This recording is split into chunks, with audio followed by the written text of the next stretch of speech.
Welcome to this week's End of Days Update, coming to you from Tulsa, Oklahoma. Just got back from Switzerland and England. We had such a great time in Lausanne at Rhema, Switzerland. The students are so hungry. It's amazing. And then we made our way to London, spoke at Rhema Family Church in London and downtown. Had a great time there. Such hungry people. It was awesome. We're coming to you every week to look at the different things that point to the coming of the Lord, and specifically the gathering of nations for the Ezekiel 38 war, because that's so blatant. Because the rapture is signless, but the second coming has many, many signs. So gosh, so many things are happening that are totally the setup for the Ezekiel 38 war.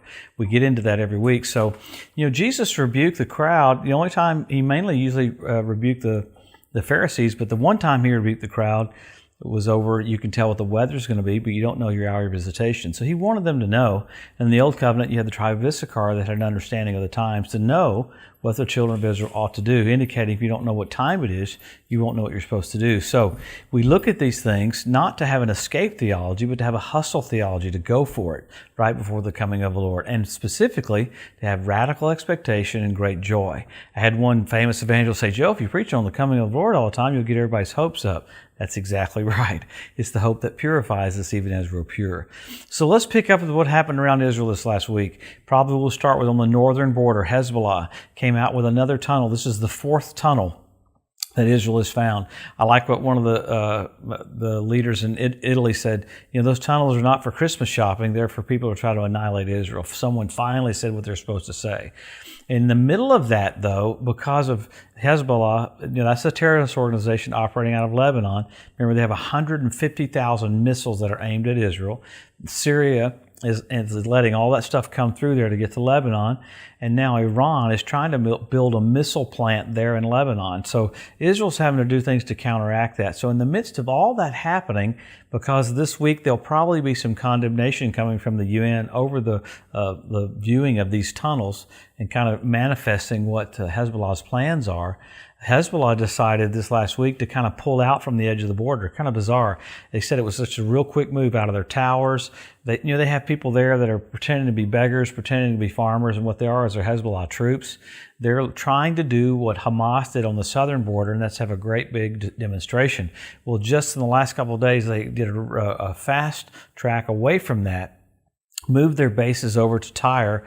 So it's interesting to hear the Israeli Defense Forces talk about they don't know what Hezbollah is getting ready to do next. So that was a little weird hearing them say that. But it's so blatant what they're doing, how they want to annihilate Israel. So you have people in the southern part of Israel, people in the northern part of Israel that want to annihilate Israel. So Israel has to be at a state of readiness all the time. So in the middle of that, you had Israel do the first flyover of Syria in 3 months. You had them fly over the whole country of Syria without any Russian interference. Reason being is Israel had gone up to, some leaders of Israel's defense forces had gone up to Russia, to Moscow, and had a talk with them. And they were mainly talking about the construction of the tunnels, but they obviously coordinated an effort so that Russia wouldn't shoot down those planes again. So that's the first time that's happened in a while. But Russia is doing some really, really wild stuff that points to the Ezekiel 38 war. This is stuff that's super blatant. You had Russia make the proclamation they're going to build some military bases in some of the disputed islands up by Japan. Japan's protesting that. You have Russia trying to change the heat of the atmosphere in some areas, some tests they did so they can break radio waves. I mean, as crazy as that is, you had Russia start the implementation of its first new 100 ballistic nuclear missiles. We talked about that last week, how it freaked NATO out because of Russia's buildup. Russia's buildup was so aggressive this last week of tanks and troops and missiles on the border of the Ukraine and 10 of its provinces declared martial law to get ready for an invasion of Russian troops. So you've got Russia doing everything they can to manifest what Ezekiel said 2,700 years ago. Along with new missiles in Crimea, along with new missiles in the Ukraine, you've got Russia has a complete stance all over the nation of Syria. I say it every week. I wish you could see a map of the Russian military bases in Syria that are manned manned by Iranian troops. One of them's 2 kilometers from the north border of Israel. So you see all these things that the Bible said you'd see right before the coming of the Lord. I hear people say, well, you can't tell when the Lord's coming back, but the Lord put more verses in the Bible about what it would look like right before He comes. You're watching what's happening in the earth match what God said thousands of years ago that would happen right before the coming of the Lord. So how blessed are we to watch these things happen? Now you got more things happening in Israel. I really was excited about the dedication of the altar a couple weeks ago. They continue to talk about that, how amazing that was. I think it was cool this last week they came out technology showing the Mount Sinai in Saudi Arabia. That was on the Blaze the other day. Glenn Beck showed a little bit of the portion of it, but it's a great video showing how they're finding the spot in Saudi Arabia of Mount Sinai, proving when Moses crossed the Red Sea. So there's all these things coming out like that. I believe there'll be more and more and more. So if you're a little bit hungry at all for the Lord, He's getting it. He's getting the message to you. Remember, He said, if you'd hunger and thirst, you'd be filled. But we always go back to the Scripture. Let's pick up with what the Scripture says that we could be looking at. And these things are blatant, they're exact, they're precise, and they're to bring you great joy. Remember, Paul talked about it in Thessalonians. The reason I'm writing this to you is so you'll have hope and joy. So, number 1, Israel made a nation in 1948. Number 2, Jerusalem won back. Jesus said the generation that sees those 2 events will not pass away till all is fulfilled. So we're that generation. We're privileged. But then you got many, many, many more. You got about 50 signs, but we hit about 5 to 7 each week. You got the Hebrew language restored. You got the Ethiopian Jews brought back. In one day, 18,000 airlifted because God said this is what He would do right before the coming of the Lord. Then you got the fertility of the land of Israel. I love it that nature's preaching to us how close we are to His return. You've got the revival of the Roman Empire. That one's pretty amazing because you've got the Capitol building in Strasbourg, France, that's identical to the Tower of Babel. Pretty amazing. Then you have the Temple Mount Institute that we talked about, them getting ready for the third temple. It's amazing all that preparation's ready. You had the red heifer that was born on the land. You had Ezekiel prophesying about life in the Dead Sea. You've got fish that was found in the Dead Sea. Ezekiel prophesied about the prosperity of Israel. Pretty amazing. And then you go on from there, and you have 172 different species of predatory birds start showing up in the land of Israel.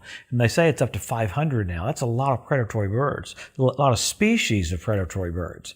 Why? Because after the Ezekiel 38 war, God calls on the fowl of the air to clean the land up. 7 years later, He calls on the fowl of the air again at the Battle of Armageddon. So you've got the cleanup crew in Israel right now, and probably my favorite sign is Aerosmith Steven Tyler got saved. So hey, when the boys from Boston are getting born again, you know Jesus is about to come back.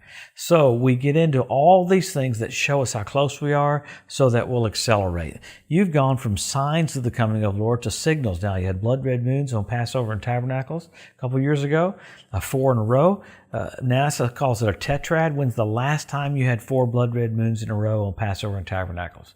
1967 when Jerusalem was won back. 1948 when Israel's made a nation.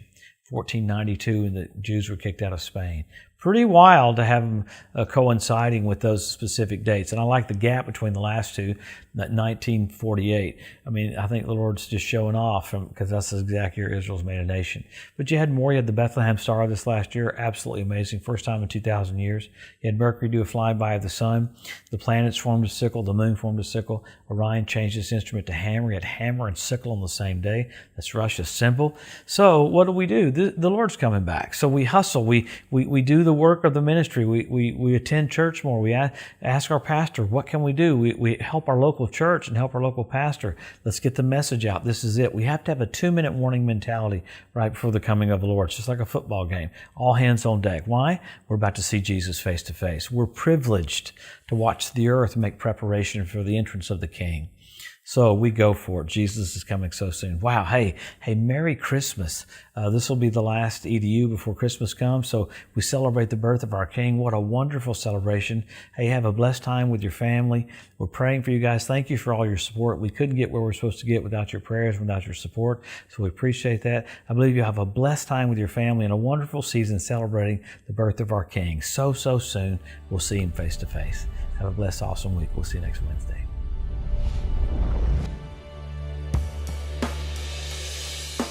Thanks for joining us today at the End of Days Update. If you'd like to be notified every time there's a new post, just go to the EDU at josephmorris.com and subscribe to receive email alerts. If these posts and updates have been a blessing to you, please consider making a one-time donation to help get the message out, or even becoming a monthly partner with Joseph Morris Ministries. Thanks again for tuning in to the EDU, and we'll see you next week.